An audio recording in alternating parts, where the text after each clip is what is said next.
여러분은 혹시 살면서 내뱉은 말들 중에 후회했던 말이 있으신가요? 아마 대부분의 사람들이 이런 경험이 있으실 것입니다. 홧김에 한 말이 주변 소중한 사람에게 상처를 주게 되고 생각 없이 한 말로 인해 자다가 이불킥을 날리고 싶었던 순간들도 있을 것입니다. 이렇듯 말이라는 것은 어떻게 하느냐에 따라 좋은 사람들이 곁에 있게 되고 아니면 좋은 사람들일지라도 내 곁을 전부 떠나게 될 수도 있습니다. 여기 경기도에 사는 70대 김영배 할아버지는 오늘도 술을 마시며 지난 과거를 후회하고 있습니다. 나이 70이 넘어보니 김씨 할아버지의 옆에는 아무도 남아있지 않았습니다. 김씨의 집은 청소가 안 된 지 오래고 제대로 된 집밥을 먹은 게 기억이 안 날 정도로 밥을 잘 챙겨 먹지도 않았습니다. 김씨가 이렇게 주변에 아무도 없이 외로이 지내는 데는 이유가 있었습니다. 바로 김씨의 말버릇 때문이었습니다. 입이 문제야, 입이. 김씨는 말로 인해 주변 좋은 인연들까지 모두 걷어차버렸습니다. 그런 김씨에게는 그간 어떤 일이 있었을까요? 지금부터 김씨의 이야기를 들려드리겠습니다. 김씨는 젊을 때는 과묵한 성격이었습니다. 주변 사람들이 보기에 답답할 정도로 말을 안 했던 시절도 있었습니다. 김씨의 아내는 그런 김씨의 과묵한 모습이 좋아 결혼했습니다. 하지만 김씨는 점점 나이가 들수록 말이 많아지기 시작했습니다. 예전에는 보통 김씨의 아내가 떠들고 김씨는 들어주기만 했는데 이제는 김씨의 아내가 말할 때 김씨도 같이 말하면서 서로 말하기 바빠 대화가 잘 이어지지 않았습니다. 나이 들수록 말이 많아진다더니 사람이 그렇게 달라질 수가 없다니까. 김씨의 아내는 지인을 만나 김씨의 변한 모습에 대해 얘기했습니다. 김씨는 고집도 점점 세져 대화할 때 특히나 지지 않으려는 모습을 보이기도 했습니다. 김씨의 달라진 성격을 40년 지기 친구 한씨도 점점 눈치채고 있었습니다. 김씨에게 한씨는 유일한 친구였습니다. 젊었을 적부터 내성적인 성격의 친구가 별로 없었고 워낙 밖에서 활동적인 성격도 아니었기에 새로 친구를 사귀지도 않았던 김씨였습니다. 김씨는 그냥 친구는 한씨 한 명으로 충분하다고 생각했습니다. 하지만 김씨는 한씨를 오래됐다는 이유로 점점 더 편하게 대하기 시작했습니다. 그러다 보니 김씨는 한씨에게 상스러운 말들을 자주 했습니다. 김씨는 습관처럼 말 한 번 할 때마다 상스러운 말들을 뒤에 붙였는데 한씨는 점점 그런 김씨의 말이 듣기 힘들어졌습니다. 장난스럽게 한씨가 김씨에게 지적해도 김씨는 한씨의 말을 귀담아 듣지 않았습니다. 한씨가 보기에 김씨는 자신이 상스러운 말이 습관이 됐다는 걸 의식하지 못한 듯 했습니다. 이때부터 한씨는 김씨에게서 돌아서기 시작했습니다. 그래도 만난 기간이 있어 한씨는 가끔 김씨를 만나 술 한잔 마셨지만 한씨가 김씨를 떠나게 된 사건이 하나 있었습니다. 김씨와 친구 한씨는 불행히도 정치 성향이 달랐습니다. 둘은 술을 마시며 정치인 한 명을 두고 평가를 하기 시작했습니다. 당연히 그 정치인이 속한 당을 지지하던 한씨는 그 정치인을 좋게 평가했고 다른 당을 지지하던 김씨는 또 한 번 상스러운 말을 해가며 해당 정치인을 과도하게 비난했습니다. 하지만 어릴 때부터 말을 잘했던 한씨를 김씨는 말로 이길 수 없었습니다. 김씨는 토론에서 진 것이 분해 갑자기 해당 정치인의 외모에 대해 비난하기 시작했습니다. 한씨는 그런 김씨의 모습에 흥분하지 않고 웃어 넘겼습니다. 하지만 그런 한씨의 모습에 분했는지 김씨는 한씨가 정치 얘기를 그만하자는 말에도 계속해서 정치 얘기를 꺼냈습니다. 당연히 그런 김씨의 모습을 한씨는 좋아할 수 없었습니다. 한 씨는 그래도 상대편 정당이 잘한 것이 있으면 칭찬도 해주고 자기가 지지하는 정당이라고 무조건 지지하지는 않았습니다. 하지만 김 씨에게는 그런 것보다 자기가 지지하는 정당의 말이 무조건 옳고 상대는 전부 틀렸다고 생각했습니다. 정치 얘기 그만하고 요새 뭐 따로 취미 활동하는 건 없어? 정치 뉴스 보는 게 취미지. 시원시원한 말할 때마다 속이 다 시원해. 한 씨가 자꾸만 말을 돌리려 했지만 김 씨는 그런 한 씨를 약올리기라도 하듯 정치 얘기를 꺼냈습니다. 이날을 계기로 한 씨는 김 씨의 연락을 더 이상 받지 않았습니다. 김 씨는 한 씨가 연락을 받지 않자 무슨 일 있는 줄 알고 연락을 시도했지만 한 씨는 그 이유를 알려주지 않았습니다. 김 씨는 스스로 영문도 모른 채 가장 친한 친구 한 명을 잃었습니다. 김 씨는 나중에서야 자기가 한 말들 때문이라는 것을 지레짐작했습니다. 그러고는 정중히 사과하려고 문자를 보내려 했지만 한 씨의 전화번호는 바뀌어 있었습니다. 주변에 한 씨의 연락처를 알 만한 사람이 없어 끝내 김 씨는 한 씨에게 연락하지 못했습니다. 하지만 김 씨는 이때까지도 겨우 그깟 걸로 친구를 버린 한 씨를 이해하지 못했습니다. 김 씨는 친구까지 거 필요 없다며 가족만 있으면 된다고 스스로를 합리화했습니다. 김 씨에게는 남동생이 한 명 있었습니다. 집이 멀어 왕래가 적었지만 최근에 동생이 김 씨 집 근처로 이사를 오게 되면서 조금씩 왕래하기 시작했습니다. 김 씨의 동생은 김 씨에게 술을 한잔 하자며 최근에 며느리가 바람이 나 집을 나갔다는 말을 김 씨에게 전했습니다. 김 씨는 조카의 결혼 생활이 순탄치 않다는 것을 알긴 했지만 결국 이렇게 끝을 맺으니 안타까움이 느껴졌습니다. 김 씨는 동생에게 너는 잘못한 게 없지 않냐며 위로해줬습니다. 이 사실을 아는 것은 김 씨 동생과 김 씨밖에 없었습니다. 김 씨는 이 사실을 아내에게만 알렸습니다. 하지만 이때는 몰랐습니다. 말이라는 것이 얼마나 빠르게 퍼질 수 있는 것인지 말이죠. 김 씨는 분명 아내에게만 말했지만 김 씨의 장모님부터 김 씨의 다른 형제들, 심지어 김 씨의 부모님까지 이 사실을 알게 됐습니다. 어느 날 김 씨의 어머니가 김 씨의 동생에게 손주 며느리가 도망갔다는 말이 사실인지 전화해 물었습니다. 어머니 그걸 어떻게 아셨어요? 어떻게 알긴? 동네방네 다 소문났다. 그 말이 사실인지가 중요하지. 진짜 그런 거야? 얼굴을 못 들고 다니겠다. 김 씨의 동생은 평판에 민감한 엄마에게까지는 이 사실을 숨기고 싶었습니다. 그것보다 소문이 퍼진 것을 알게 된 김 씨 동생의 아들은 더욱 화를 냈습니다. 동생의 아들은 동생에게 아버지가 다 말하고 다녔냐며 아버지를 추궁했습니다. 김 씨의 동생은 난감할 수밖에 없었습니다. 그리고 이내 김 씨에게 원망의 화살을 돌렸습니다. 형이 여기저기 소문내고 다녔어? 나는 아내한테밖에 말 안 했어. 형수님이 그럼 또 다른 곳에 다 말하고 다녔나 보네. 입이 그렇게 가벼워서 원. 아들은 나한테 소문냈냐고 난리야. 어머니도 알게 되고 동네 사람 다 알게 된 것 같은데 이제 어쩔 거야? 김 씨는 동생에게 사과하려 했지만 미안하다는 그 한마디를 내뱉기가 참으로 힘들었습니다. 그렇게 아무 말 없는 형을 보며 동생은 그런 형에게 마음이 떠났습니다. 이후 동생은 김 씨를 용서하긴 했지만 더는 왕래를 하지 않았습니다. 김 씨는 이 일로 아내에게 화풀이를 했습니다. 아내는 자기 엄마한테만 말했다고 했지만 아마 모두가 그렇게 한 명씩에게 말을 옮기다 보니 말이 퍼져나가는 것은 순식간이었습니다. 시간이 지나자 김 씨는 이 일도 점점 잊었습니다. 김 씨에게는 하나뿐인 외동아들이 있었습니다.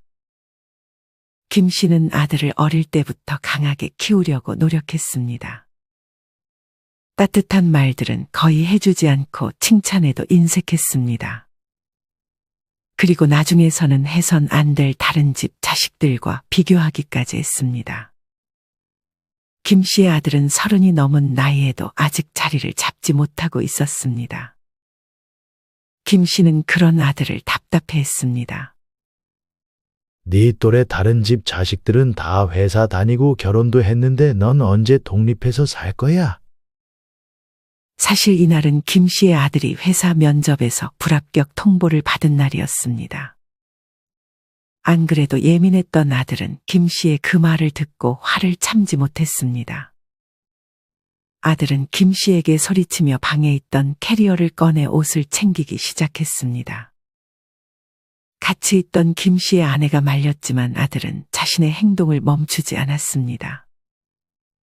당신 빨리 사과해요. 김 씨의 아내는 당장 김 씨에게 사과하라고 했지만 김 씨도 자존심이 있었고 그렇게 하는 게 오히려 아들에게 도움이 될 거라고 생각해 사과하지 않았습니다. 내가 사과를 왜 해? 네가 짐 싸면 어디 갈 데는 있고. 김 씨는 또 한 번 말로 아들에게 상처를 남겼습니다. 아들은 김 씨를 노려보며 캐리어를 들고 집을 나갔습니다. 아들은 이후 집에 한 번도 들어오지 않고 김 씨의 연락처를 차단한 듯 했습니다. 그제서야 김 씨는 정신을 차렸는지 아내에게 말 좀 잘해달라고 했지만 김 씨의 아들은 어머니와 조금씩 연락할 뿐 김 씨와는 일절 연락을 하지 않았습니다.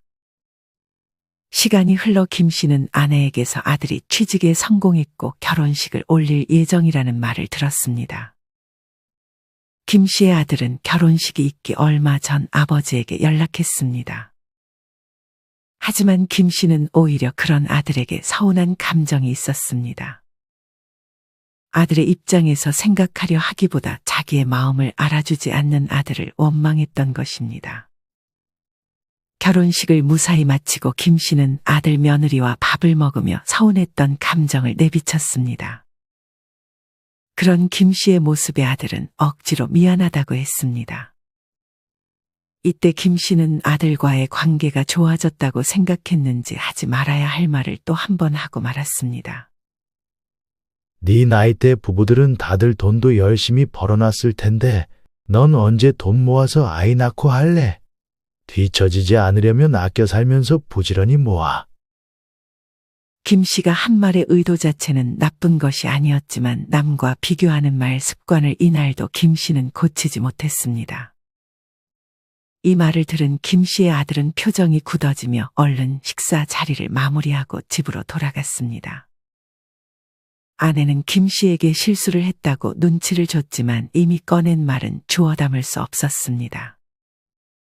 그날 밤 김 씨는 아들에게 전화를 시도했지만 다시 한번 아들은 김 씨의 번호를 차단했습니다. 이날이 김 씨가 아들을 본 마지막 날이었습니다. 겨우 그런 말 때문에 아버지와 연락을 안 하냐고 생각할 수 있지만 어릴 때부터 누적돼 왔던 비교하는 말이 김 씨의 아들에게는 큰 상처가 되었던 것이었습니다.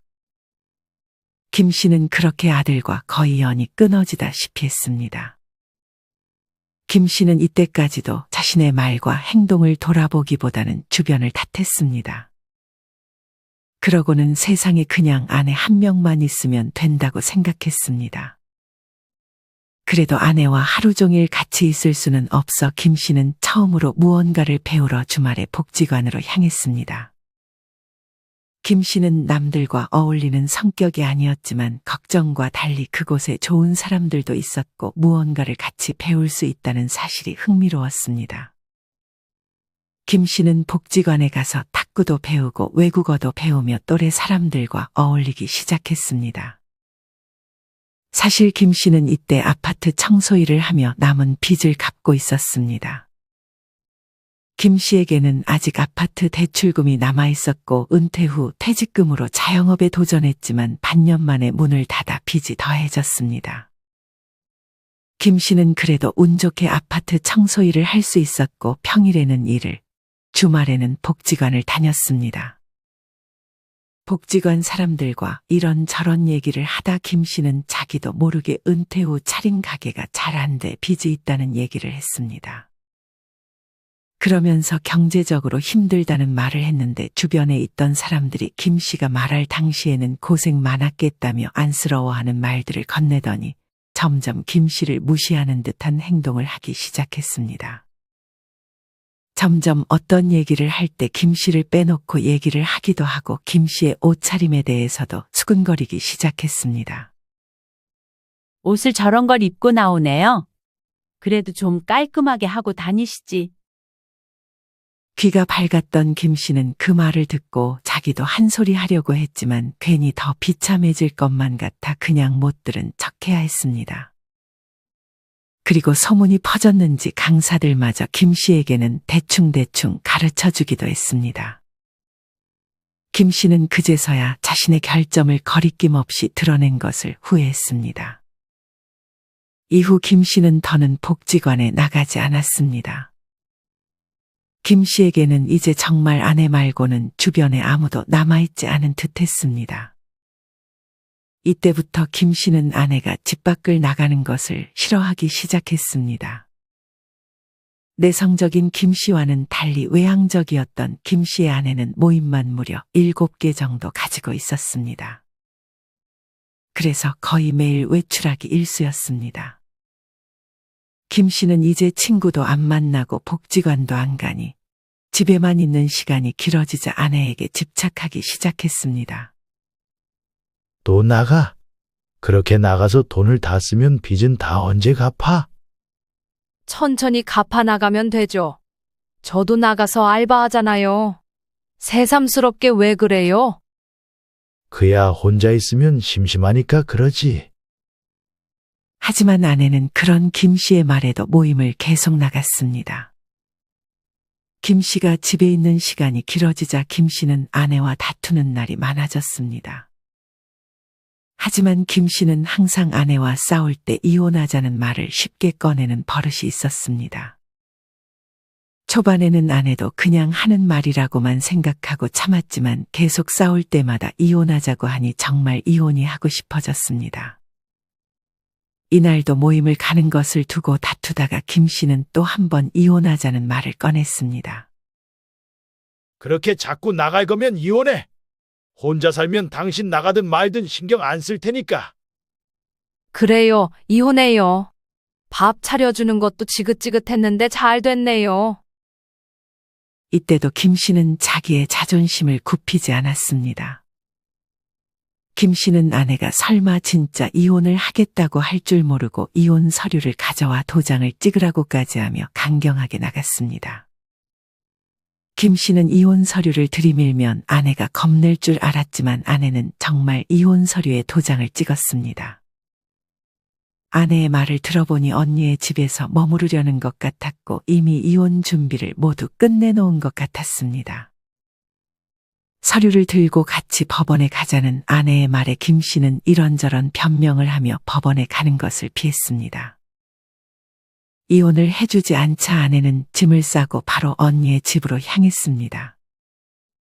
김 씨는 아내마저 잃으면 모든 것을 잃는 것이라 생각해 이혼 서류를 찢어버렸습니다.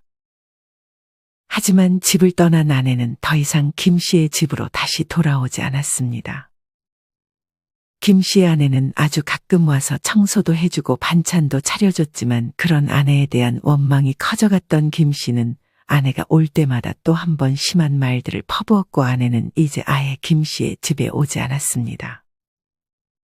김 씨는 한동안 자기 반성을 하기는커녕 남과 세상을 원망했습니다.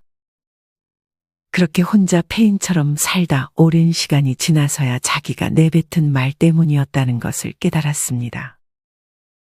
하지만 이미 상황을 되돌리기에는 이미 뱉어버린 말들을 주워 담을 수 없었습니다. 그렇게 김 씨는 오늘도 안주 없이 술을 마시며 외로움을 달래고 있습니다. 여러분은 이런 김 씨의 이야기를 어떻게 들으셨나요? 말이라는 것이 이토록 말년에 중요합니다. 여러분은 여러분이 주변 사람들에게 어떻게 말을 하고 있는지 스스로 돌아본 적이 있으신가요? 그렇다면 어떤 말들을 피해야 하고 말을 할 때 어떤 점들을 주의해야 할까요? 지금부터는 말년에 무엇보다 중요한 말 습관과 품격 있게 말하는 법에 대해 알려드리려 합니다. 오늘 영상 끝까지 시청하셔서 인생에 도움되는 지혜 모두 얻어가셨으면 좋겠습니다. 그럼 다시 이어가겠습니다. 품격 있는 말 습관을 위한 첫째, 3P를 주의하라. 첫 번째 B, 비난을 삼가라. 험담하지 말라는 이야기입니다. 남을 헐뜯거나 비하하는 이야기를 화제로 삼지 말아야 합니다. 이것이 품격을 지키는 첫 번째 원칙입니다. 사적 대화를 하다 보면 남의 이야기를 하게 됩니다. 그러다 보면 칭찬의 말보다 험담과 비난에 쏠리기 쉽습니다. 험담과 비난이 더 재미있으니까요. 남을 씹는 건 맛있으니까요.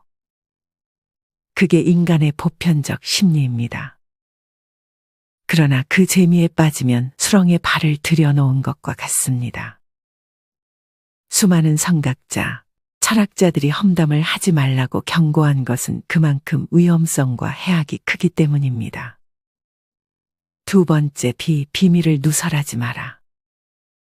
잡담을 나누고 수다를 떠는 것은 좋은데 회사의 비밀, 남의 비밀, 심지어 자신의 청기를 절대 누설해서는 안 됩니다. 이건 비밀인데 너만 알고 있어라는 단서를 아무리 달아도 소용이 없습니다.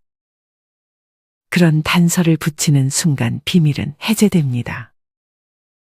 말수가 많으냐 적으냐의 기준은 단지 말을 많이 하느냐 적게 하느냐가 아닙니다.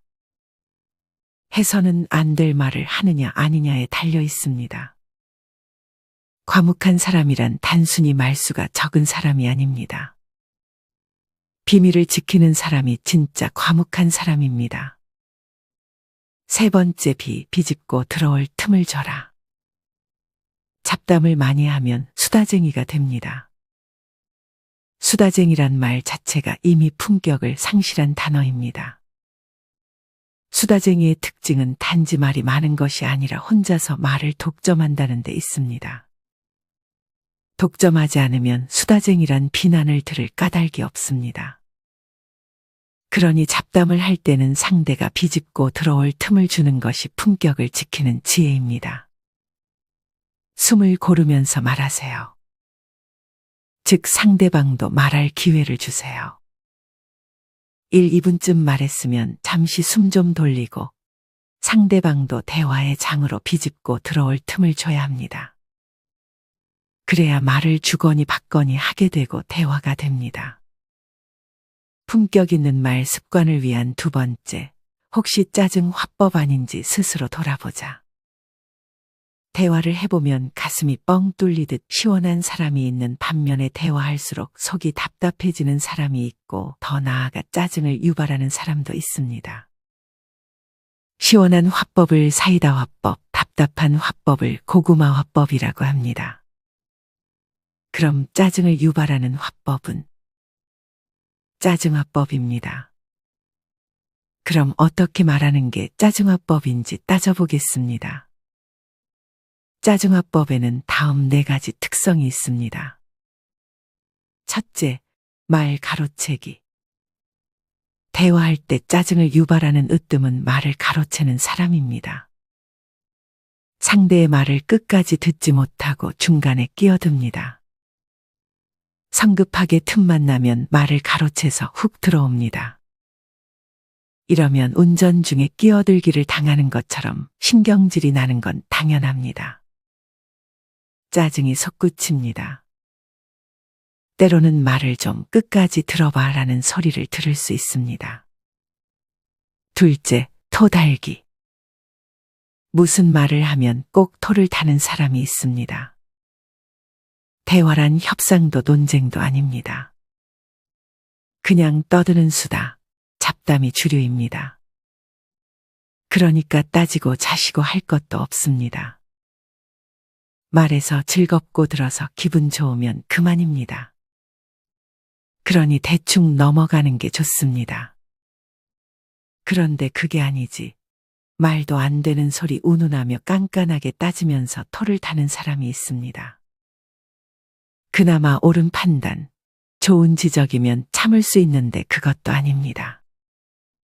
자기 주장이 강하고 고집과 억지를 부립니다. 토다는 사람과 대화하면 짜증을 넘어 정말 토 나옵니다. 셋째, 깐족거리기. 소위 염장을 지르는 겁니다. 은근히 약을 올리고 부하를 돋우는 화법입니다. 농담을 하더라도 아픈 곳을 찌릅니다. 상대의 마음을 핥힙니다. 올해는 담배를 끊기로 했어 라고 말하는 친구에게 내가 계획만 잘 세우지 실행에 옮긴 적 있냐 라며 태클을 겁니다. 이번에 일이 잘 안 됐는데 라며 의기소침한 친구에게 위로는 못할 망정 언제는 성공했냐 라며 신경을 건드립니다. 이 아이스크림 너무 달달하는 말에 그럼 아이스크림이 달지 쓰겠냐 라는 식으로 말하는 사람 정말 싸가지 없습니다. 넷째, 자기 말만 하기. 대화를 독차지하고 끊임없이 길게 말하는 사람. 계속해서 남을 가르치려 하고 시종일관 잘난 체합니다. 당연히 짜증이 날 수밖에 없습니다. 품격 있는 말 습관을 위한 세 번째, 삼독을 유의하라. 첫 번째 독점하지 말라. 밑도 끝도 없이 대화를 독점하며 혼자 떠드는 것은 정말 징그럽습니다. 얼마 전 식당에서 옆에 식탁에 앉아있던 젊은 여성. 친구들과 어울려 대화를 하는데 목소리에 높낮이도 없이 일정한 톤으로 쉴 새 없이 말하고 있었습니다. 다른 사람이 비집고 들어갈 틈이 없을 정도로 숨도 쉬지 않고 말하는 듯합니다. 그런 식으로 말하는 것이 좋은 화술이 아님은 물론입니다. 제발이지 대화할 때는 독점하지 마세요. 두 번째 독선하지 말라. 자기 주장만 옳다고 핏대 올리지 마세요. 대화란 적당히 주장하고 적당히 타협하는 것입니다. 설령 상대가 좀 빗나간 말을 하거나 의견이 다른 말을 하더라도 일일이 따져가며 옳고 그름을 심판관처럼 말하면 누가 좋아하겠습니까? 그건 잘난 것도 아니고 탁견을 가진 것도 아닙니다. 특히 정치에 관한 이야기를 할 때 독선적인 사람을 많이 보게 됩니다. 우냐 좌냐에 따라 상대를 아예 적군 대하듯이 눈까지 부라리며 핏대를 올립니다. 자기 생각만 옳다고 하면 자연스럽게 독선에 빠지고 결국 불통이 됩니다. 고집불통. 세 번째 독설하지 말라. 성질이 그러니까 이혼했지. 성깔이 그러니 승진을 못했지. 대화 중에 상대방에게 밀린다 싶었는지 그렇게 쏘아붙이는 사람을 봤습니다. 이쯤 되면 막 나가자는 것입니다. 같은 말을 해도 독하게 말하는 사람이 있습니다. 상대에게 상처가 되도록 아프게 찌르는 사람이 있습니다. 인상과 어조에서부터 도끼가 묻어나옵니다.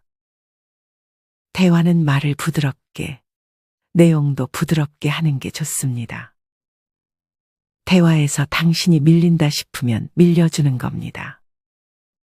대화를 나눈다는 것이 생사를 거는 것도 이기고 지는 게임을 하는 게 아니지 않습니까? 도끼를 품고 악다구니 써서 설령 이긴다 한들 결과는 뭡니까? 품격만 깎이고 정만 생기는 것이죠. 품격 있는 말습관을 위한 네 번째, 꼰대 소리를 피하려면 참갑이나 주소를 기억하라. 참견하지 말자. 나이를 먹는 동안 경험이 많아졌고 인생살이의 험한 꼴도 많이 보아온 탓인지 나이든 이들은 쓸데없는 걱정과 노심초사가 많습니다. 그러니 후배나 젊은이들을 보면 알게 모르게 콩나라, 판나라 하게 됩니다. 쓸데없는 참견, 그것이 바로 꼰대의 대표적인 언행이니 삼가자는 것입니다. 가르치려 하지 말자. 참견하다 보면 자연히 가르치게 됩니다. 설문조사에 의하면 꼰대의 특징 첫째가 참견하기를 좋아하며 허세가 있고 가르쳐 주기를 좋아한다고 합니다. 그건 그런 게 아냐라며 훈계합니다. 우리 젊은 시절과 비교해보면 요즘 젊은이는 똑똑해도 너무 똑똑한데 무얼 가르치겠습니까? 괜히 품격만 떨어뜨립니다. 비난하지 말자. 젊은 사람이 그러면 비판의식이 충만하다 할 수 있지만 나이 들어 그러면 주책입니다. 남 탓하고 비난하는 말이 많아지면 바로 꼰대 짓을 하고 있는 것입니다. 비난의 강도가 높을수록 품격의 수준은 더 떨어집니다. 나 때는 말이야라고 말하지 말자. 이런 말을 자주 하면 꼰대의 말버릇이 들은 것입니다. 그래서 젊은이들이 라테 커피에 빗대어 라테 이즈 홀스라며 빈정거리는 것입니다. 나 때는 말이야라며 옛날 이야기 하기보다 미래에 대하여 말할 줄 알아야 품격 있는 사람이 됩니다. 주절주절 말을 많이 하지 말자. 자고로 늙으면 지갑은 열고 입은 닫으라고 하지 않습니까? 주절주절 말이 많아지면 젊은이들은 귀를 닫을 것이요. 소통은 물 건너갑니다. 따라서 대화의 주도권을 젊은이에게 넘겨주고 조용히 경청하는 일이야말로 매력 있는 어른이 되는 지름길입니다. 소리를 높이지 말자. 나이 불문하고 말을 할 때 목소리가 커지는 것만큼 품격은 낮아집니다. 원래 우리나라 사람들은 목소리를 높여 말하는 습성이 있는데 젊은이가 큰 목소리로 말하면 힘차고 열정적으로 느껴지지만 나이 든 사람이 그러면 주책 없고 개념 없는 것으로 받아들여집니다. 따라서 의식적으로 목소리를 낮추는 화법을 구사해야 할 것입니다. 이어서 말할 때 주의해야 할 3가지에 대해 알려드리겠습니다. 첫 번째, 화술보다 심술. 즉 말을 잘하려면 기술과 요령을 발휘하기 전에 마음보부터 바르게 가지라는 의미입니다. 이것 하나가 수백 가지의 화법의 바탕을 이뤄야 좋은 말을 할 수 있다고 확신합니다. 원래 심술의 사전적 의미는 짓궂게 남을 괴롭히거나 남이 잘 되는 것을 시기하는 못된 마음, 온당하지 않게 고집을 부리는 마음입니다. 그러나 저는 말하는 기술, 즉 화술과 관련의 심술을 2가지 의미로 활용하라고 권합니다. 첫째는 말을 할 때 사전적 의미 그대로의 못된 마음, 즉 심술을 부리지 말라는 부정적인 의미입니다. 둘째는 화술이 말하는 기술이라면 심술은 마음의 기술이라 해석하여 화술을 발휘하기 전에 마음 씀씀이, 마음가짐부터 선하게 가져야 한다는 긍정의 의미입니다. 화술의 대칭어로 그렇게 의미를 부여한 것이니 원래의 뜻을 따지지 말고 그대로 받아들여 마음에 담으면 큰 도움이 될 것입니다. 화술보다 심술을 강조하는 것은 말이란 마음의 표현이기 때문입니다. 자고로 언유심성이라고 했습니다. 말은 마음의 소리여, 울림입니다. 그러니 아무리 교묘하게 말의 기술을 발휘해도 정말로 심술을 부리려 하거나 악한 마음을 가지고 말한다면 결코 좋은 말이 나오지 않습니다. 소리는 번지르르 할지언정 그것에서 느끼는 감정이 좋을 리가 없습니다. 그러니 대화에 성공할 수 없습니다. 말할 때 주의해야 할 2번째, 천천히 말하기. 말을 천천히 하라. 매우 상식적인 것 같지만 매우 유용한 규칙입니다. 말버릇이 원래 빠른 걸 어떡하냐고요. 천천히 말하기를 타고난 사람이 아닌 한 처음에는 의식적으로 말하다가도 나중에는 자신도 모르게 말을 빨리 하는 경우가 많습니다. 그럼 어떻게 한다? 왕도는 없습니다. 말을 천천히 하는 것이 얼마나 효과적인 화술인지를 깊이 인식하고 대화하는 과정에서 수시로 말을 천천히 하자고 다짐하면서 말의 속도를 조절할 수밖에 없습니다. 그것이 습관화될 때까지 말입니다. 그럼 말을 천천히 하면 어떤 효과가 있을까요? 첫째, 말을 천천히 하면 목소리가 낮아지고 정중하게 됩니다. 이건 뭐 설명할 필요도 없이 여러분도 충분히 수긍할 것입니다. 반대로 생각해보면 금방 납득이 됩니다. 말을 빨리 하면 자연스럽게 목소리가 커지고 경망스럽게 되니까요. 둘째, 말을 천천히 하면 감정이 조절됩니다. 말을 빨리 하면 자기도 모르게 감정이 솟구치게 되고 그러면 말도 더 빨라지는 악순환에 걸립니다. 나중에는 숨이 찰 정도로 시근덕거리며 말하게 됩니다. 대화하면서 감정이 격해지거나 조급해질 경우 의도적으로 말을 천천히 해보세요. 확실히 감정 컨트롤이 됨을 실감할 것입니다. 셋째, 말을 천천히 하면 말실수를 줄입니다. 당연하죠. 말을 천천히 한다는 것은 생각하면서 말할 여유를 갖는 것을 뜻합니다. 그러면 단어 하나, 표현 하나라도 곱씹어 보면서 그 단어와 표현이 상대에게 어떤 반응을 일으킬지 예상하면서 말하게 될 것입니다. 그만큼 말실수가 적어지는 것은 당연합니다. 말할 때 주의해야 할 세 번째, 대립이 아닌 대화를 하자. 우리가 얼마나 대화를 못해요. 그냥 싸우기만 하잖아요. 그 이슈에 대해 생각해 본 적이 없는 거예요. 어떤 이슈가 생기면 그에 대해 생각하는 게 아니라 다른 사람 의견이나 진영 논리에 편승하는 게 전부예요. 시면의 작가이며 종교학자인 배철현 교수가 인터뷰에서 한 말입니다. 듣고 보니 그렇습니다. 우리의 대화 풍경이 선명히 그려집니다. 요즘은 부모와 자식 간에도 대화가 잘 안 됩니다. 친구 사이도 마찬가지입니다. 대화를 하는 게 아니라 서로 자기 주장을 펴기에 바쁩니다. 정치 냄새가 나는 이야기일 때는 더욱 심합니다. 대화가 아니라 개거품을 물며 악다구니를 씁니다. 상식적 논리가 아니라 진영 논리에 올라타 억지를 부립니다. 결국 목소리가 커지고 자칫하면 싸움이 됩니다. 그래서 머쓱하게 마무리되거나 심하면 등을 돌려 인간관계에 파국을 맞습니다. 대화지능이라는 독특한 개념을 주창한 미국의 세계적인 커뮤니케이션 전문가 주디스 E. 글레이저는 사람들은 자기가 옳다는 중독에 빠져 있어서 대화를 하면서도 이기려고 하고 그러기에 자기의 생각을 상대에게 납득시키기 위해 무리수를 두게 된다고 했습니다.